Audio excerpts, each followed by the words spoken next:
Morning, good afternoon, good evening, Fabulites. It's Angela, and I got questions for you. What opens with Jamie working out, and what closes with Angela working out that Jamie didn't hide the gun? If you guess Power Season 4, Episode 3, we're in this together. I have to look all of that up. But yesterday's Power review, or the last Power, then you're correct. Let's jump right in to the recap review to see how we got from opening to closing. Did I already say I'm Angela and the channel is Be Fabulous You? welcome back. Okay. And I was watching the show and taking notes at the same time. So if I miss anything important, please put it in the comments. If I misunderstood, because I know there's a lot. It'd be so much going on. So we got to work together.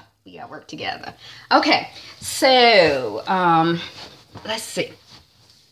Okay, so we're in jail, and Jamie, he's in the rec room, and he's working out. He's lifting, he's pushing metal. What do they call it? Lifting iron. What is it called when, he's working out with barbells and stuff, pumping iron.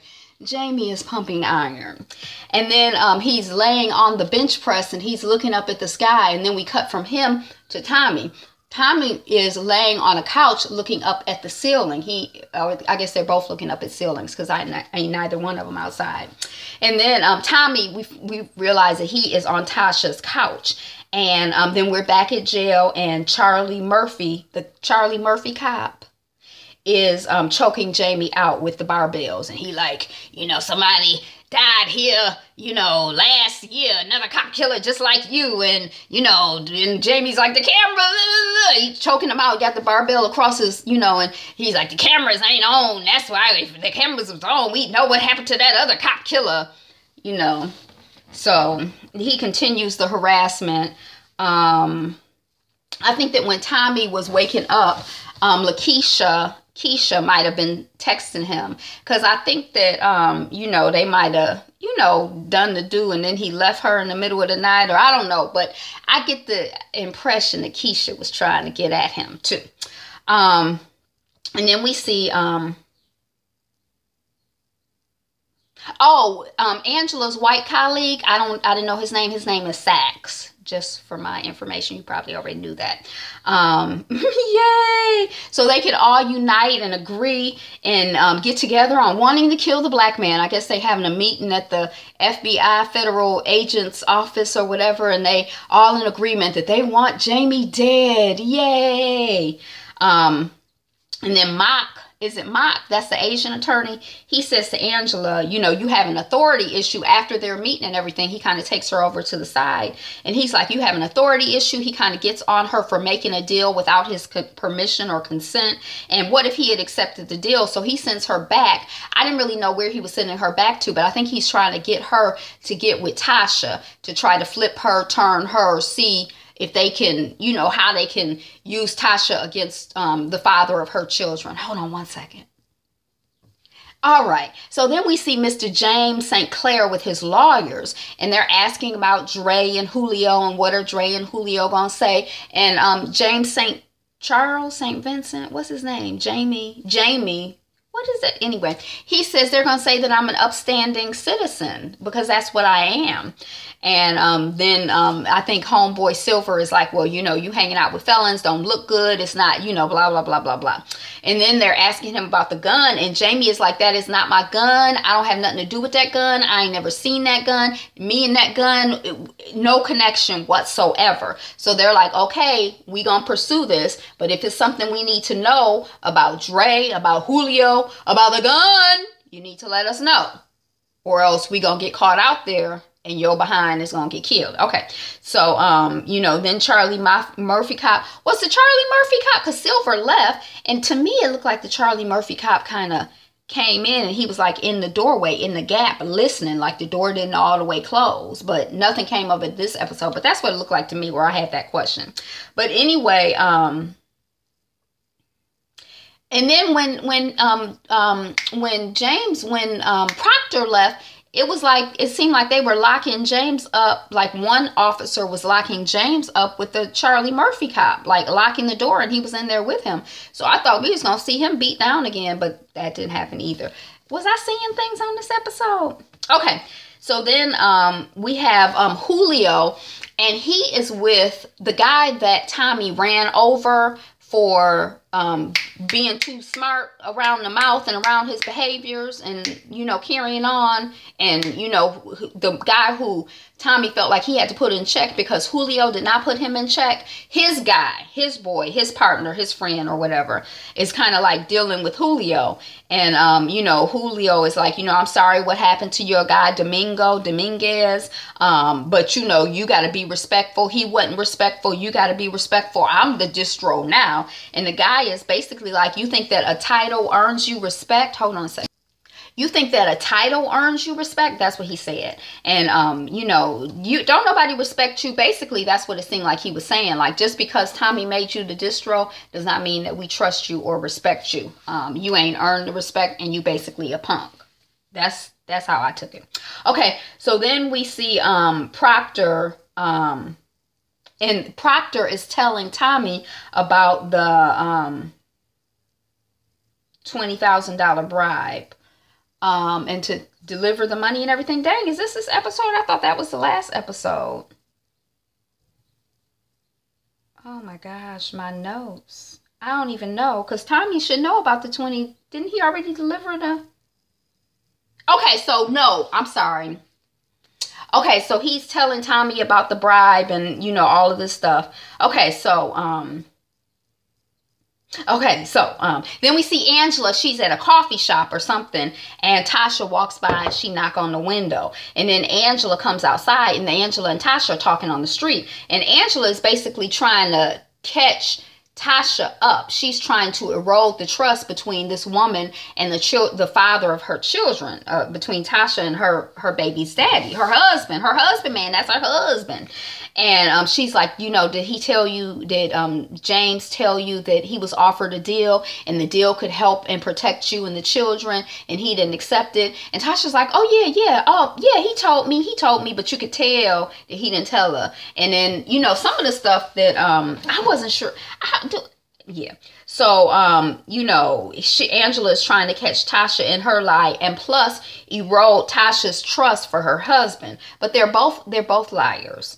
And then Angela basically tries to sell us, meaning Tasha, on this idea of, instead of you being against me, Tasha, why don't you and me, Angela and Tasha, why don't we be together against James? Because, you know, James, all he care about is himself. He don't care about you. He don't care about them children. All he care about is you. You gonna be in jail. Your children gonna be jacked up or whatever. He don't really care as long as he's free. That's what Angela's trying to sell her on. And Tasha's like, yeah, anyway. But, you know, his behavior over the last, you know, couple seasons, it would certainly have me thinking. I mean, I know she's, you know, I guess the classic ride or die, but I feel like, how am I going to be more supportive of you than you are of me? So you go try to get money. I'm trying to help you now. I try and go get our money. Oh, our money is gone because you used it. I try and go get our stocks. Oh, our stocks are gone because you used them. Everything I'm trying to do, and the reason we're in this situation is because you decided that you wanted to have this relationship with this woman, and damn everybody else, this is what you wanted to do. So it would start to erode, you know, some of the trust. I think it's the prime situation for trust erosion, don't you? Okay, so then we see Tariq, and he's hanging out with Slim Canaan, and we see that Tariq is kind of looking at this, you know, little girl, young woman or whatever, and that's basically it. But, you know, he hanging out with Slim. I guess they getting high, you know.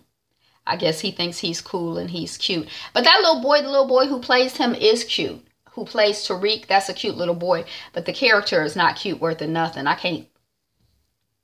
It's hard for me to like and appreciate that little boy. Hold on.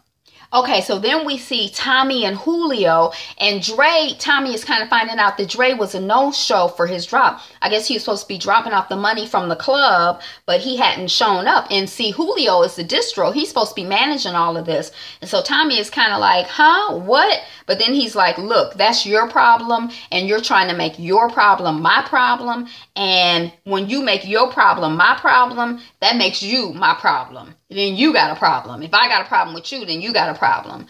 So he basically like, handle that, Mr. Distro. Handle that. Handle it. Handle your business. Okay, so then we see Tasha and Keisha.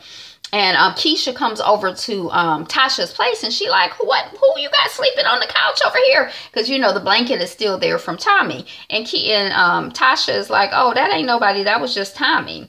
And, you know, Keisha, you know, is like, oh, Tommy slept over. And, you know, she got all this, you know, fear. She's like, oh my God, as soon as I like Tommy or get into Tommy, then Tasha's going to take him away from me or whatever. So, you know, she's, you know, doing that. And then Angela is,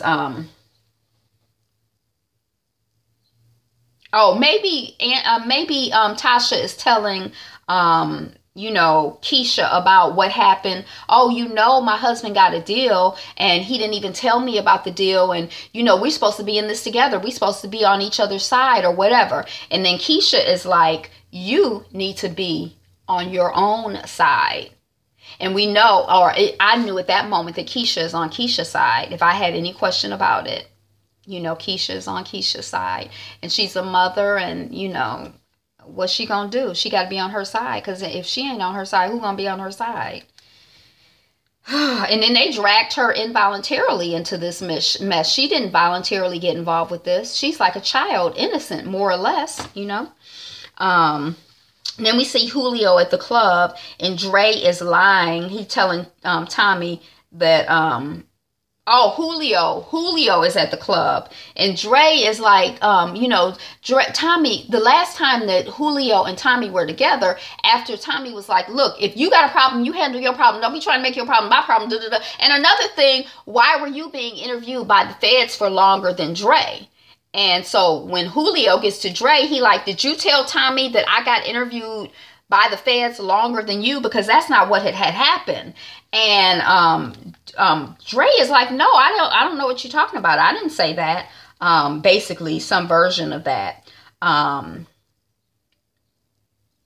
Okay, let me find my place. And he like, you know, man, we used to have an issue, but we don't have any issue. This is Dre talking to Julio. We don't have no beef. I'm cool with you. You cool with me. We cool. You know, I don't know what you're talking about, but I didn't say that. Lies, lies, lies. Okay.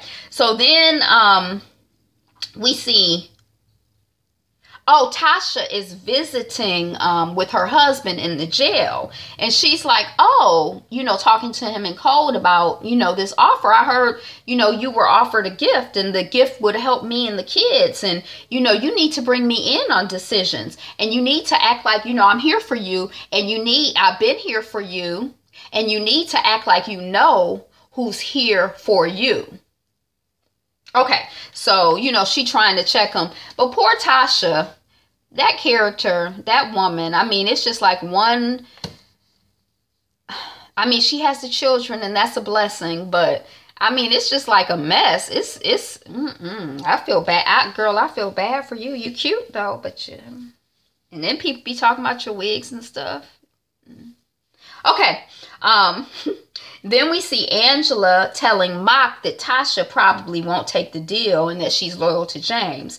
Then a guy comes to Dre about Julio. So that same guy who had kind of had this interaction with Julio earlier where he was like, don't be trying to tell me what your title is. Either I respect you because I respect you. I'm not going to respect you because somebody gave you a title because you ain't shit. That same guy who was connected with Dominguez, who got his legs ran over, he and Dre are talking. And it's like, he's basically like, it seemed like basically to me that Dre is trying to like milk him for information to figure out how he can erode and undermine Julio. That's what it seemed like to me. You know, like, yeah, Julio, I don't know about him, man. Oh, what happened with you? You know, whatever. That's what the scene seemed like it was about. Then we see Raina, and she's in Tyreek's room. And Tyreek come in. He like, what you doing in my room? And she like, where you get all this stuff from? And he like, get out of here. I don't give a fuck. You know, he, again, this wild cussing out. And the other thing I don't understand is they're twins. I just don't get any vibration of them being twins as in twins we're super close, or twins as in we've always had tension about being twin. You know, I don't feel the twinniness at all. You know, I haven't, you know, because I would think your twin would know, I know something's wrong with Reek. Let me research. Let me figure out what's going on. Or, you know, it seemed like she would have been more tuned in. I mean, you know. But anyway, but he basically cuss her out and tell her to shut up and, you know, go to hell or whatever. His rough, mean, spiteful, petty, ungrateful, spoiled behind. I'm talking about Tariq. So he cussed Raina out. And then we see the black cop. His name, I think, is Mr. Dane, the black FBI agent. And he's in court. He's being questioned by Proctor. And they're trying to get the gun thrown out. And so the black cop, Proctor, is like, you know, you're the plan. You're the, you know, what they were trying to say. Knox was the inside person who, dang, what's the language? You know, like basically you're the liar, the inside man. What's this? But anyway, and he's that's what Proctor is telling him. You're the one who got Knox killed because you're the one who was the spy and blah, blah, blah, blah, blah. And the black guy is like, no. He's like, well, you didn't like Jamie and you did this. And while you were waiting, you planted the gun. And while you were waiting, you planted this. And you've been after Jamie because you're the spy. And then the black guy, he starts blowing up. He goes off. And then, you know, Proctor says to him, that's quite a temper you've got there, Agent, whatever your name is, Agent Dane. What, are you going to frame me now?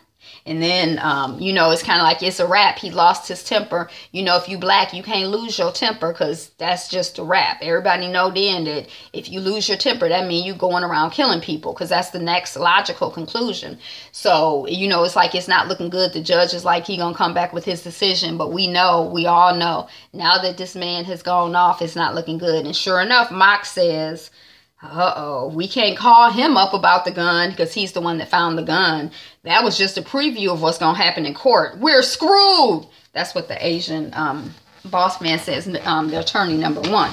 So then we see Tommy. He's making the $20,000 drop at this house. He opened the door. It's a man there. He like, you know, I'm here to make the drop. And the man is kind of like, he like, am I at the right place or not? That's Tommy. And the guy is like, come on in or whatever. And, you know, he's kind of probing. When he goes in, the guy is like, oh, let me count the money. And Tommy's like, oh man, the money's all here. Guy like, I don't know you from nobody. And, you know, he's counting the money. And, you know, he's like, oh, he's good because I got my boy. You didn't have your boy. You didn't go the extra mile for your boy, did you? That's why he's in jail. And, you know, what did you do? Are you just the guy who sits by the side, or are you about something? Are you about it? What's up with you? You know, teach me, tell me who you are. If you think you all of that and I don't know who, that you big and bad, teach me, you know, educate me. Do you work or just hang out? And they asked something about Stiletti, but I missed that coming, but later on it comes back up. So anyway, you know, they exchanged the money, and then the mole, that's the language I was trying to get. And then after Tommy leaves, or as Tommy is leaving, Connie, that's Teresa's wife, comes out, and she basically like, who is this? You know, what's going on? And the guy who did the transaction was like, oh, you know, don't worry about it. Connie like, oh yes, I am worried. You're not gonna be up at my house. We not gonna, what's up? What's going on? And I don't know if this is when she says it. Oh, okay, yeah, so, you know, Connie comes out. And then we see Proctor on the phone and with the guy who's Greg's advocate, the guy who's like, Greg Knox was not the mole, and I'm going to spend my life, literally, it turns out, I'm going to spend my life, if I have to spend my last breath cleaning up Greg Knox's good name, that's what I'm going to do. He's going to get an honorable burial, not as a mole. You know, this guy, what's his name? Whatever his name is. So we see... he's on the phone, Proctor is on the phone with him, and he's like, you know, maybe we can push the Greg Knox was not a mole angle together, because I don't think that Greg Knox was a mole. My client doesn't think that Greg Knox is a mole. We could work together, me and you, we can do this. And then the Greg Knox advocate is like, you're going to have to choose between your two clients, Tommy and Ghost, or James St. Patrick. Okay. So then Teresi is calling his boy who got the money, and he's like, oh, it's him? And his boy is like, it's him, I'm sure. And then Connie is like, who is that kid? That's Teresi's wife. I have a fucking right to know. He never lied to me in 40 years of our marriage, and it's not going to start now. So you better start talking and tell me what is going on. I want to know what to guan. Okay, so then we see Tommy and Keisha outside. And he's like, I'm just being there. I was at Tasha's house last night because Keisha's trying to check him. And, I'm being there for Tasha and the kids. My boy, he asked me to. I'm trying to step up and, do the right thing, And then Lakeisha's behind is like, well, I have a kid. What about us? And then, then we see Tommy and Keisha inside doing the do. And it seemed like beyond the point where I got, like, there was some point where I was like, oh, okay, I get the point, they're doing the do. And then it was kind of like, it just kept going and going and going. Usually I be missing stuff, but I'm like, okay, they doing the do. And I look up and they still doing the do. I'm like, this is a long, it seemed like a long scene to me. And then after they do the do, Tommy's like, I gotta go, babe. Okay, so then we see Reek. He's going into one of his friend's house. He's behind his friend. His friend is punching in the code, and Tariq is texting the code over to his criminal ass friend Kanan, although his daddy is a criminal too. But anyway, he's texting the code over to Slim, and then they show up in some adult daycare angels van at the place where the kids are. So it's actually the place where they are. And then a cop comes up to him, is like something, something, something. And they're like, oh, we're just going to be parked here, blah, blah, blah, blah, blah. And then, the cop is like watching their car. And I was kind of like, wait, is that one of the gay cops? Is this part of the criminal-minded crew? Or is this just some random cop? I thought it was somebody who was part of the criminal-minded crew. But, the criminal-minded cop crew. And then they're in the room playing a game, and the kid who lived in the house is like, I heard something. We should call the security company. And Tariq is like, we're skipping school and we're getting high. Do you think it's a good idea to call security? Should we call the cops on ourselves? And I'll go down and check on it. That's what Tariq says. So he goes downstairs, and he's like, hey, he can hear you, be quiet. And they're like, they kind of, to me, they ain't properly respectful enough, Slim and his criminal-minded crew partner, person, whatever. So then we see Tommy Proctor, and he's Tommy and Proctor is telling Tommy, look, this guy, this Homeland Security guy, this Greg Knox advocate who's like, I'm going to spend my dying breath saving, cleaning up Greg Knox's name. He has some information on you. And Tommy is like, well, I want to be there when you get it. I want to hear what he got on me. He needs to tell me to my face, basically. So then we see Proctor telling James about the Homeland Security guy, and also the whole Stiletti situation, that, that's the guy or whatever that they dropped the money to. He's connected to Stiletti or whatever. So then we see Tasha at school, and she checking the person who runs the school, the principal, the headmaster, whatever the title is.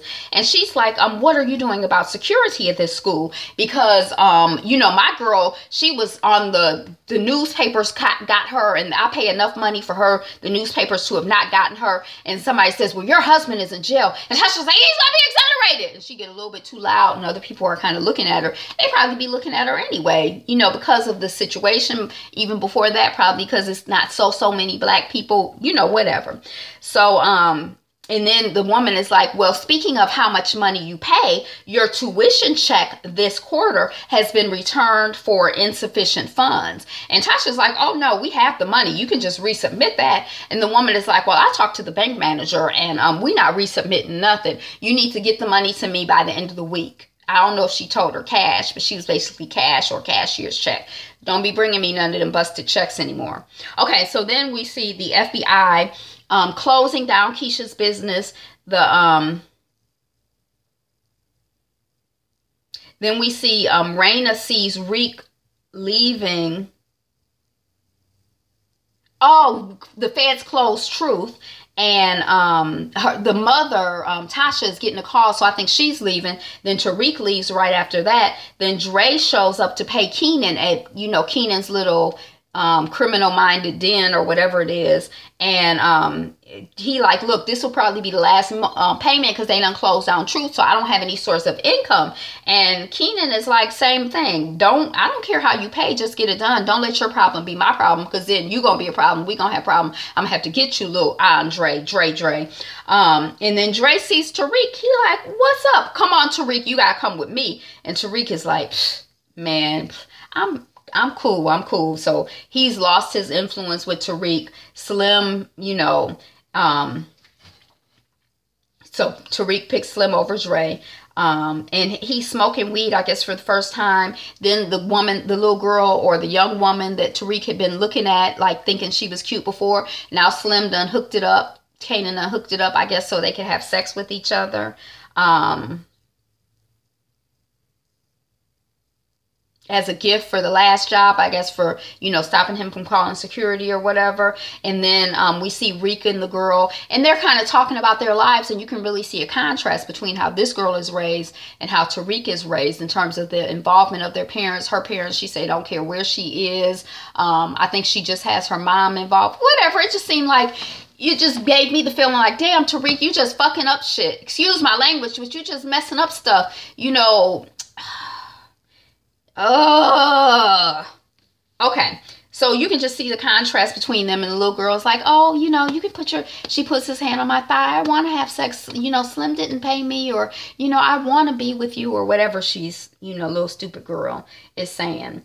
And then we see Proctor with the Knox advocate, you know, the guy who works for Homeland Security, who, you know, he gonna spend his dying breath trying to clear Greg Knox's name.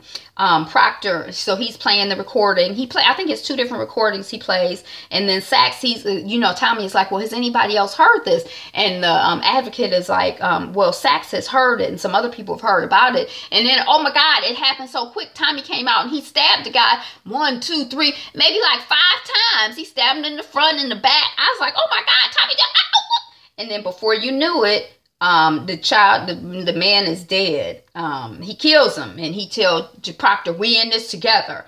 So getting Ghost to flip is not an option. And he like, Ghost wasn't trying to flip on you. Ghost went to get this tape because he knew it had information. He's trying to protect you. We trying to protect you. Now look at what you did. You done caused mess and confusion. And then Tommy is like, and I'm taking this laptop with me with the recording. And Proctor is like, you know, I need to have this recording because I need to do my job. I need to find out who knows what. If you destroy the laptop, I don't know if it's the only recording. I need this to do research. You can't, you know, and then Tommy lets him, you know, have the thing. But I guess he could have the thing or not have the thing. After the man done stabbed the man in front of me, I'd be like, oh, he might just stab me and kill me. And that's certainly, I feel like he made his message loud and clear, because he had already told Tommy, if I get arrested, I'm going to kill you. So if I was Tommy Proctor, I mean, he had already told Proctor, if I get arrested, Tommy had said that to Proctor, I'm going to kill you. So now if I'm Proctor, I'm like, oh shit, Tommy be out here killing people for real. He wasn't just, he might kill me. That would, shoot, that make me nervous. Okay, so then, we see Ghost back in the workout room, and Teresi comes in, and they're like, everybody get out of the room or whatever. Then he's like, you know, I want to meet Tommy Egan and keep the payments coming, and I'm here on multiple lives. It ain't nothing you can say. I don't care what evidence you have. What, they're going to give me more life sentences? I got 12. That ain't no threat to me. And then he's like, Ghost is like, what about Connie and your new trial? Like, you know, I got some information you didn't know I had, so what about that? And then, you know, the Stiletti family would want to know who the real murderer is and where your wife lives. So that's kind of like a threat, and they kind of come to a detente. Like, they kind of, okay, I'm not going to mess with you. You don't mess with me. Okay, we in this together, you know.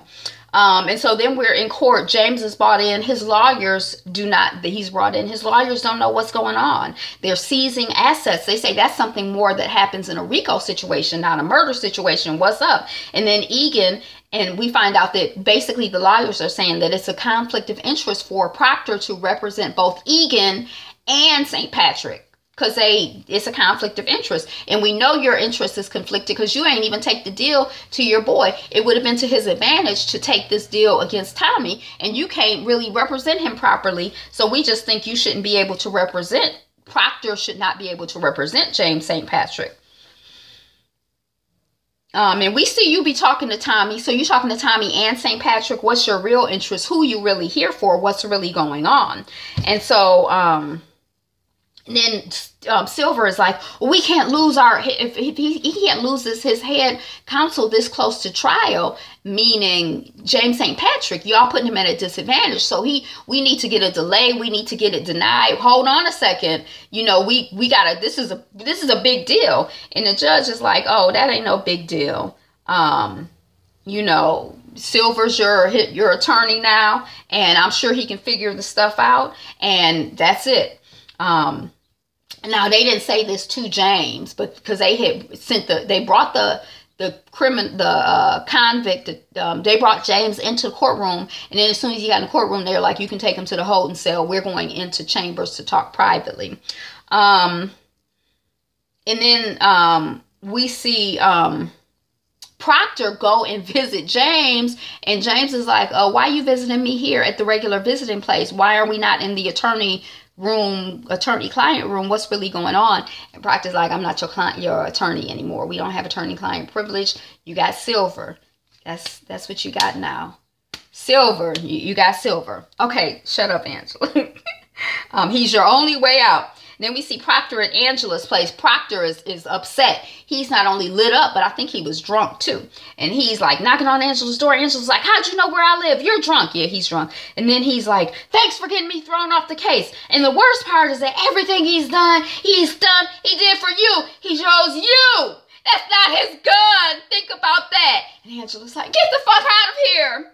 And then we see Angela, you know, after he leaves, she's watching some videos. And she's like, holy shit. This is Angela. Holy shit. He didn't hide the gun. And that's the end of the episode. Like, comment, subscribe. Thank you for clicking and sticking around for the review. It's a fabulous, wonderful day. Be you, be fabulous, you. And I'll talk to you about to do on my next video. Bye.